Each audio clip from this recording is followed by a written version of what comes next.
وَسَيُجَنَّبُهَا الْأَتْقَى الَّذِي يُؤْتِي مَالَهُ يَتَزَكَّى۔ سورہ لیل 92 سورت ہے علماء کرام کی نظر، اور ہمارے آقا و مولا حضرت محمد صلی اللہ علیہ وسلم کا جو اسم گرامی ہے محمد، اس کے عدد بھی 92 ہیں، عدد بھی 92 ہے، اور یہ سورت بھی 92 ہے، اور اس کے اندر ذکر ہے اللہ کے رسول کے دوست کا۔ اس سورت کے اندر قرآن اور حدیث پہ بات بعد میں کریں گے، تعارفی کلمات۔ یہ جو مجالس کا سلسلہ ہے، ہمارے یہاں اکثر کہا جاتا ہے کہ بھائی قریب قریب آ جاؤ۔ رسول پاک کی حدیث ہے کہ مجلسوں کو کشادہ کرو، ایسے ہم کہتے ہیں قریب قریب آ جاؤ، ساتھ ساتھ بیٹھ جاؤ۔ اپنی مجلسوں کو کشادہ رکھو، بے شک جہاں پر بیٹھنا ہے بیٹھ جائیں، آپ کو اگر آواز آ رہی ہے بالکل ریلیکس ہو کے بیٹھیں۔ تمہیدی کلمات جو استاد محترم نے ادا کیے، القابات کا بھی میں قائل نہیں ہوں، یہ باتیں بھی زیب نہیں دیتی۔ کیا میں عرض کروں، یہ میری بساط ہی نہیں ہے کہ میں صدیق اکبر پہ عرض کروں، اور میرے دوست یہ جانتے ہیں کہ جب کبھی ان کا ذکر ہوتا ہے تو میں ابو بکر کہتا ہوں، حضرت بھی نہیں لگاتا۔ ہمارے ہاں القابات لگانے کا یہ سلسلہ ہو گیا، بات وہیں پہ ختم ہو جاتی ہے۔ اصحاب جب بھی آپس میں ذکر کرتے تھے تو آپس میں یہی کرتے تھے، عمر، ابو بکر۔ القابات کی بات نہیں ہے، ہم نے القابات دینے شروع کر دیے ہیں، لیکن حقیقی پیغام ان کا جو تھا وہ ختم کر دیا ہے۔ ہم نے صرف اور صرف ادب کو یہی نام دے دیا ہے کہ کسی بھی شخصیت کا نام لینے سے پہلے 50 کے قریب یا 60 کے قریب ہم کوئی نہ کوئی سابقے لگا دیں۔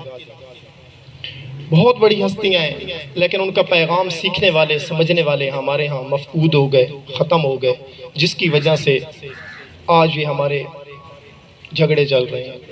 دن مناؤ جس کا مناؤ، یہ بھی میں تمہیداً عرض کر دوں کہ کسی اختلافی بات کی طرف نہیں جاتے، ابو بکر ہو یا کوئی اور صحابی ہو۔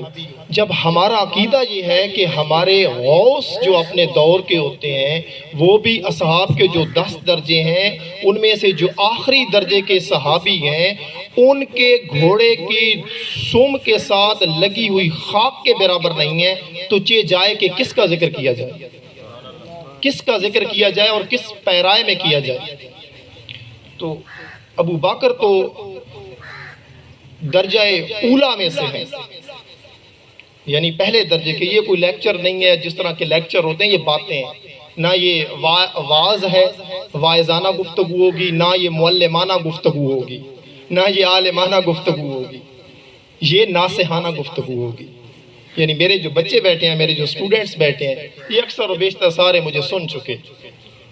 تو آپ کی معلومات میں، آپ کے دل کے اندر ان کے پیغام کو، ان کی سیرت کو، اگر میں یہاں پر ان کی انسیت کو، ان کی مودت کو، ان کی محبت کو اگر میں پیدا کر دوں، یا کم از کم ان سے آپ کو شناسا کر دوں، تو یہ ہماری مجلس جو ہے وہ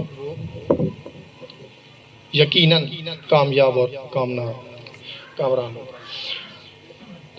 نام تمہیدی میں عرض کر دوں بچوں کے لیے، میں چونکہ بچوں کے لیول کو دیکھتے ہوئے میں بیان کر رہا ہوں۔ ابو بکر آپ نے سنا ہوگا، بکر عربی کے اندر جوان اونٹ کو کہا جاتا ہے، جوان اونٹ۔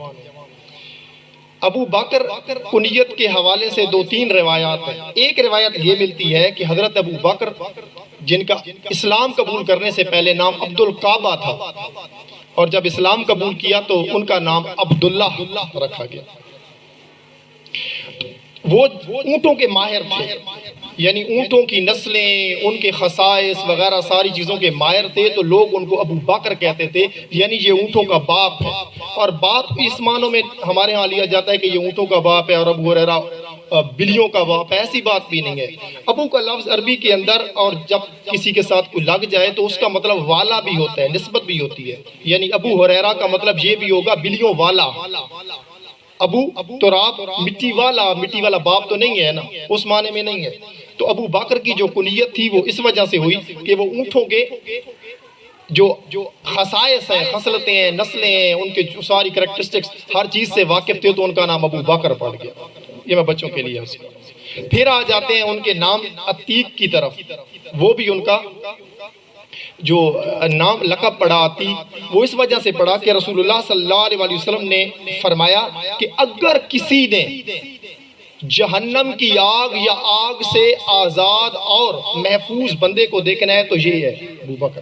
عتیق کہتے ہیں آگ سے محفوظ کو، جو آگ سے پاک کر دیا گیا، آگ اس کے نزدیک بھی نہیں جا سکتی. اور آپ کے لیے، ہمارے لیے تو یہ بڑی معمولی سی بات ہے کہ یہ کیا بھائی آگ سے محفوظ ہو گئے، چونکہ ہم نے تو آخرت کے بارے میں سوچنا ہی نہیں ہے نا. اس وقت بات کا مقصد ہی یہی ہوتا تھا، کامیاب اور کامران وہی بندہ ہوتا تھا جس کو یہ گارنٹی مل جاتی تھی کہ یہ آگ سے اب مامون ہے، محفوظ ہے.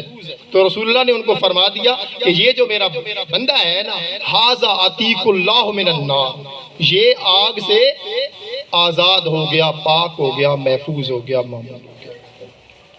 پھر اگر میں تعارف کر دوں حضرت ابو بکر کا اسلام قبول کرنے سے پہلے ان کی شخصیت کیا تھی، تو حضرت ابو بکر صدیق اسلام میں جب آئے تو بھی بہت اہم اور کلیدی حیثیت کے حامل تھے.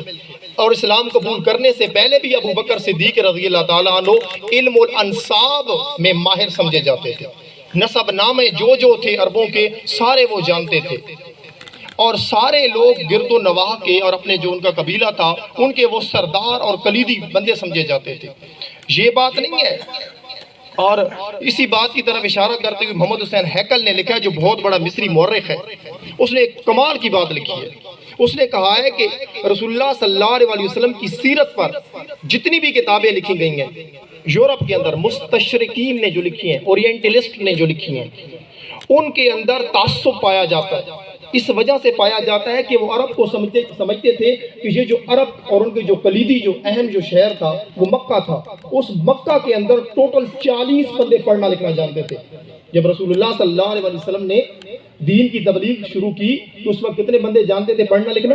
40 بندے. تو وہ کہتے ہیں یہ گنوار، اجڑ اور ان پڑھ قسم کے لوگوں کے اندر اگر کوئی انقلاب پیدا کر دے یا ان کے دین کو تبدیل کر دے، یہ کون سی کامیابی ہے؟ ان کا یہ بڑا سوال تھا.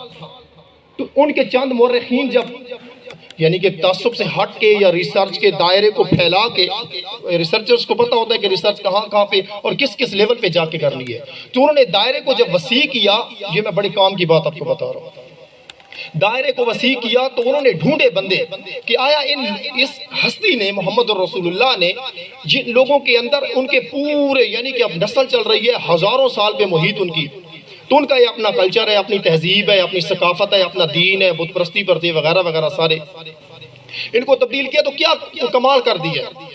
یعنی وہ پڑھنے لکھنا تو جانتے ہی نہیں تھے، وہ کنونس ہو گئے ہوں گے، دلیل تو ان کے پاس ہوگی نہیں. تو جب وہ مورخین بیٹھے لکھنے پر تو ان میں سے چند مورخین جب ابو